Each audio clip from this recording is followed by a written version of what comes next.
여러분 오늘 성경 본문을 보면은 이 사무엘이라고 하는 이스라엘의 지도자가 퇴임을 하는 내용이 나와 있습니다. 그의 마지막 고별 설교입니다. 이스라엘에 새로운 왕이 생겼습니다. 한 나라의 리더십이 둘이 있을 수가 없었습니다. 물론 필요하면 하나님의 말씀으로 대언할 수는 있지만은 새 왕인 사울을 세우고 그는 스스로 역사의 무대에서 퇴장을 하게 됩니다. 오래전 영화 중에 박수 칠 때 떠나라는 영화가 있었습니다. 참 아름다운 마무리, 명예로운 퇴임을 한다고 하는 것이 얼마나 귀한 것인지, 박수 받을 때 떠난다고 하는 것이 얼마나 축복인지. 그러나 우리 역사에 보면 아름다운 퇴임을 하지 못하고 계속 자리에 있다가 박수는커녕 비난을 받고 스스로 공적을 깎아먹은 사람도 있었습니다. 사실 사무엘을 보고 아무도 물러나라고 할 사람은 없었습니다. 그렇게 할 수도 없었습니다. 그는 사사요, 선지자요, 제사장이었습니다. 행정권과 입법권과 사법권과 종교권을 한 손에 다 갖고 있었습니다. 사울 왕도 그가 세웠습니다. 그리고 그 당시에 제사장과 선지자라고 하는 직분은 종신직이었습니다.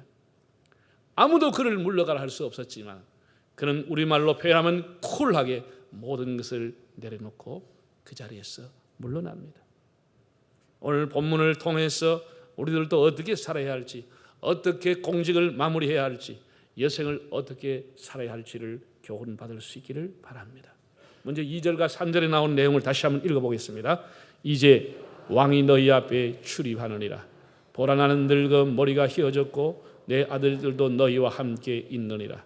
내가 어려서부터 오늘까지 너희 앞에 출입하였거니와 내가 여기 있나니 여호와 앞과 그의 기름 부음을 받은 자 앞에서 내게 대하여 증언하라. 내가 누구의 소를 빼앗았느냐, 누구의 나귀를 빼앗았느냐, 누구를 속였느냐, 누구를 압제하였느냐, 내 눈을 흐리게 하는 뇌물을 누구의 손에서 받았느냐, 그리하였으면 내가 그것을 너희에게 갚으리라.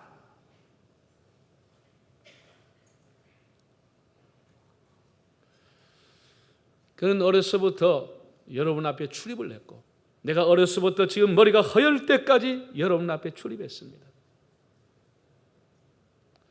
그는 그의 어머니 한나가 기도해서 얻은 아들입니다. 그래서 그 이름조차도 구하여서 하나님께 구하여 얻었다고 하는 뜻으로 사무엘로 지음을 받았지요. 그는 젖을 떼고 하나님 앞에 드려져서 아주 어릴 적부터 제사장 수업을 단단히 받은 사람입니다.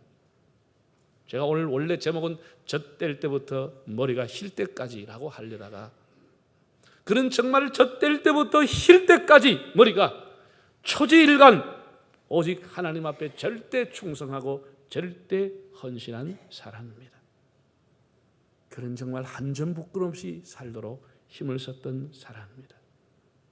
그는 오늘 성경에서 내가 여호와 앞에서 말합니다. 내가 여러분들에게 재산을 착취한 것 있으면, 여러분에게 뇌물을 받은 것 있으면 지금 내게 말하십시오. 다 갚겠습니다. 여호와 앞에서 말한다고 했습니다. 여호와 앞에서 호람되어 한자로 신전의식. 사무엘상 2장 21절을 보면 아이 사무엘은 여호와 앞에서 자라니라. 2장 26절에 아이 사무엘이 점점 자라매 여호와와 사람들에게 은총을 더욱 받더라고 했습니다. 그는 어렸을 때부터 여호와 앞에서 자랐습니다. 그리고 그의 생이 공직에 은퇴할 때까지 그는 나는 여호와 앞에서 살았다고 간증했습니다. 걸음마를 떼면서부터 머리가 힐 때까지 그는 하나님 앞에서 변함이 없이 충성하며 하나님 앞에 살았습니다. 얼마나 귀한 사람입니까? 그는 일평생 하나님을 바라보고 살았으니 일평생 하나님의 시선과 하나님의 사랑이 그에게 머물렀습니다. 그가 무엇을 하든지, 그가 어디를 가든지 그는 항상 하나님을 의식했고 하나님도 항상 그와 함께 하셨습니다. 하나님이 얼굴을 향하여 드사 그에게 평강을 주시고 하나님의 사랑의 시선을 언제나 그에게 쏟아주셨습니다. 여러분, 우리가 레오나르도 다빈치라고 하는 사람이 작품 중에 최고의 명작이 뭐죠? 모나리자라고 하는 그림입니다. 그 모나리자라고 하는 그림이 왜 그렇게 유명하겠습니까? 그 당시에 명암대조법이라고 하는 화법을 가지고 사방 어디서를 보든지 그 여자가 나를 본다는 거예요. 항상 관람자를 보게끔 그려놓은 것입니다. 신기합니다. 여러분 한번 보세요. 그 그림이 뭐 진품이 아닌 것도 그런지는 모르겠는데 어디서 봐든지 나를 보고 그림자처럼 따라다니는 것입니다. 우리가 하나님 앞에 살아가면 하나님이 어디에 있든지 우리를 항상 보고 있는 것이에요. 항상 하나님께서 사랑의 시선과 은혜를 쏟아주시는 것이에요. 하나님 앞에 살아. 미국 뉴 호프 커뮤니티 교회가 세운 초등학교에 여교사 톰슨이 부임을 해서 5학년을 맡았습니다. 텐이라고 하는 학생을 만났는데 테디 그 아이들과 어울리지를 못하고 옷도 남루하고 외톨이로 있어서 선생님이 과거에 이 아이가 어떻게 학교 생활했느냐 그 생활 기록부를 쫙 봤더니 1학년 착한 아이이고 장래성이 있음, 2학년 조용한 아이인데 폐쇄적인 어머니가 불치의 병을 앓고 있음, 3학년 학업 성취도 떨어짐, 어머니 돌아가시고 아버지가 무관심함, 4학년 아버지는 가출했고 이모에게 양육을 받는데 학대를 받는 듯 희망이 없음. 그래서 그 선생님이 그 아이의 학적을 보고 너무너무 마음이 아파가지고 방과 후에 개인 지도를 하고 사랑을 하고 격려를 해줬습니다. 선생님이 계속해서 사랑의 시선을 아이에게 보내준 것입니다. 사랑으로 그 아이를 대하고 사랑으로 바라봤습니다. 시간이 지나서 어느 날 이 아이가 학교에 선물 2개를 가지고 와서 선생님에게 드렸습니다. 하나는 가짜 다이어 목걸이, 하나는 향수가 절반 들어있는 향수병이었습니다. 아이들이 그걸 선생님한테 준다고 다 조롱했지만 그 아이가 가져와 선생님이 이렇게 얘기했습니다. 선생님, 이 목걸이는 엄마가 걸던 거예요. 이 향수 엄마가 쓰던 것이에요. 선생님을 볼 때마다 엄마가 생각이 나서 가져왔습니다. 그리고 목에 걸어줬습니다. 졸업할 후에도 선생님과 편지가 계속이 됐습니다. 어느 날 이런 편지를 받았습니다. 선생님, 제가 고등학교를 졸업하는데 전교에서 2등을 했습니다. 또 편지가 왔습니다. 선생님, 제가 대학을 졸업하는데 과외 수석을 했습니다. 또 편지가 왔습니다. 선생님, 제가 이제 의사가 됐습니다. 또 편지가 왔습니다. 선생님, 제가 이제 결혼하려고 합니다. 어머니가 앉는 자리에 선생님이 앉아주시면 안 될까요? 사랑의 시선이라고 하는 것이 사람의 일생을 바꿔놓습니다. 우리가 하나님 앞에서 살아간다고 하는 것이 참 힘들고 어렵지만 여호와 앞에서 살아가면 하나님의 끊임없는 사랑을 일생토록 그가 받을 수 있습니다. 우리가 귀한 자가 되려고 발버둥 치고 목표를 정하지 않아도 하나님 앞에 살아가면 어느 날 귀한 자가 되어버리고 마는 것입니다. 여러분, 사무엘이 어릴 적부터 하나님 앞에 자랐습니다. 사무엘이 지도자가 됐을 때 어떤 일이 일어났습니까? 블레셋 사람이 전쟁을 해서 쳐들어왔지만 하나님께서 에벤에셀 하나님이 다 막아주셨습니다. 그 성경 사무엘상 7장 8장을 보면 사무엘이 사는 날 동안에 하나님이 전쟁이 없게 막아주셨다고 그랬어요. 여호와 앞에서 살아가는 자에게 하나님이 태평성대를 이루어 주셨습니다. 반면에 창세기 4장 16절을 읽어보면 가인이 여호와 앞을 떠나서 에덴 동쪽 노 땅에 거주하더니 라고 했습니다. 하나님 앞을 떠났다고 하는 것, 하나님의 사랑의 시선과 하나님의 손길과 눈길에서 떠났다고 하는 것은 그것은 바로 잘못된 인생이죠. 노시라고 하는 히브리 단어의 뜻이 방황하다, 방황이란 뜻입니다. 하나님을 떠나는 인생은 방황할 수밖에 없는 것입니다. 저와 여러분과 여러분 우리 모두의 자손들이 가장 큰 축복은 하나님 앞에서 살아가는 복입니다. 하나님 앞에 사는 것보다 더 큰 복이 없습니다. 여러분 일생 다 그렇게 사시기를 바랍니다. 하나님 앞에서 어릴 적부터 머리가 힐 때까지 살았다. 내가 또 하나님 앞에서 여러분에게 말합니다. 참 대단한 그런 대임사를 하고 있습니다. 그 대임사의 구체적인 4가지 내용을 보면 이런 겁니다. 내가 누구의 소와 나귀를 빼앗은 적이 있습니까? 내가 권력을 가지고 부당하게 착취하고 권력을 가지고 부당하게 여러분의 재산을 수탈한 적이 있었습니까? 라고 물었습니다. 지금도 노동력을 착취하고 일당을 착취하며 부당 이익을 취하는 사람들이 많습니다. 아주 옛날에는 권력자라고 하는 것이 거의가 다 착취자의 대명사였습니다.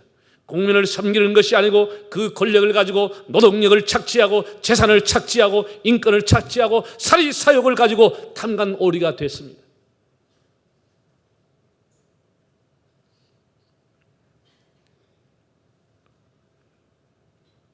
내가 누구의 것을 빼앗은 적이 있습니까? 두 번째 그는 이렇게 반문했습니다. 내가 누구를 속였습니까? 내가 국민들을 속이고 사기치고 공갈라고 협박하고 뒷거래하고 글씨를 모르는 문맹자를 속이고 정보를 빼내서 속이고 국민을 속이고 과거의 정권들은 언론을 탄압하고 국민의 알 권리를 무시하고 국민을 속였습니다. 정권을 가지고 있는 사람들끼리 끼리끼리 속여서 다 배불리 먹었습니다. 사무엘은 내가 여러분을 속인 적이 있습니까? 여러분에게 사기를 친 적이 있습니까? 이렇게 물었습니다. 세 번째 그는 이렇게 질문했습니다. 내가 누구를 압제한 적이 있습니까? 직권을 남용하고 지위를 남용해서 사람들을 탄압하고 압제한 적이 있었느냐고 물었습니다. 공권력으로 누르고 학대하고 권력을 남용한 일들은 어느 나라나 비일비재한 일들이었습니다. 영국의 식민지였던 미국이 왜 독립운동을 일으켰습니까? 조지 2세의 아들인 조지 3세가 영국의 왕으로 즉위하면서 허세와 고집으로 미국의 식민지에 대한 탄압 정책, 착취하는 정책, 억압하는 정책을 폈습니다. 세금을 가다하게 매기고 그 백성들의 재산을 착취했습니다. 그래서 견디다 못해서 미국 식민지에 살고 있던 사람들이 독립전쟁을 하고 새로운 미국이라는 나라를 건설하게 됐습니다. 우리나라 역시 왜 일제항거하고 독립운동을 하며 독립군을 조직했습니까? 일제의 압박과 수탈과 그 학대 때문에 목숨을 걸고 사람들이 저항하고 싸웠습니다. 이 정권을 잡으면 압제를 하려고 덤벼드는 거예요. 탄압을 하는 것이죠. 인권과 생명을 경시하고 언론을 무력화시키고 자기들이 원하는 것만 검열해서 뉴스를 만들게 하는, 그래서 얼마나 전국의 수많은 사람이 생명을 잃고 고문을 받고 고통을 받았습니까? 그는 내가 누구를 압제한 적이 있었느냐고 물었습니다. 네 번째 그는 이렇게 물었습니다. 내가 누구로부터 뇌물을 받고 판결한 적이 있었습니까? 뇌물을 받은 적이 있었느냐고 물었습니다. 우리나라는 부끄럽게도 뉴욕타임즈에 러시아와 함께 뇌물공화국이라고 하는 조롱을 받는 기사가 실렸습니다. 외국 기업들도 한국에 진출하려면 뇌물 쓰는 법을 먼저 배워서 가라는 기사 내용입니다. 그런 참 우리 국민에 대한 모독적인 뉴스가 나왔지만 국가나 어느 단체도 정정보도나 반론보도를 요청하지를 못했습니다. 왜? 그 내용이 진실이기 때문입니다. 정치하는 사람이, 공직자가, 기업자가 구속돼 가는 것이 뇌물 때문에 뉴스에 주종을 이뤘기 때문에 우리는 그런 국민을 모독하는 그 기사에 대해서 반론 요청을 못했습니다. 그야말로 뇌물 공화국이기 때문에. 얼마나 부끄러운 일입니까? 그러면 지금은 끝났느냐? 그렇지 않습니다. 여러분 눈을 뜨고 보세요. 정관예우라고 하는 게 뭡니까? 얼마나 악한 일입니까? 얼마나 사람들에게 원성을 받는 짓입니까? 그걸 왜 폐지하지 못합니까? 이 기득층들이 갖고 있는 것 때문에 이렇게 두껍고 어려운 것입니다. 재판이라고 하는 것은 옳고 그름과 정의와 진실을 가려서 판결하는 것입니다. 현실은 그렇지 않습니다. 누가 어떤 변호사를 선임하느냐에 따라서 판결의 결과가 뒤집어집니다. 그래서 예부터 우리 사람들은 뭐라고 했습니까? 네 변호사 샀나? 변호사를 돈 주고 사야 된다. 변호사 샀나? 얼마 주고 샀나? 누구를 샀나? 그게 우리의 일상사입니다. 일상대화입니다. 사무엘에게 퇴임하면서 4가지를 사람들에게 질문했습니다. 내가 여러분들의 소나 나귀를 뺏은 적이 있습니까? 부당한 이득을 취득하고 착취한 적이 있었습니까? 내가 여러분들을 속이고 사기친 일이 있었습니까? 내가 여러분들에게 뇌물을 받고 판결을 굽게 한 일이 있었습니까? 내가 직권을 남용해서 여러분을 탄압한 일이 있었습니까? 그렇게 물었습니다. 참 구체적인 질문이었습니다. 그런데 그 많은 지도자와 백성이 한결같이 이렇게 말했습니다. 당신은 그런 적이 없습니다. 당신은 그런 일을 한 적이 없습니다.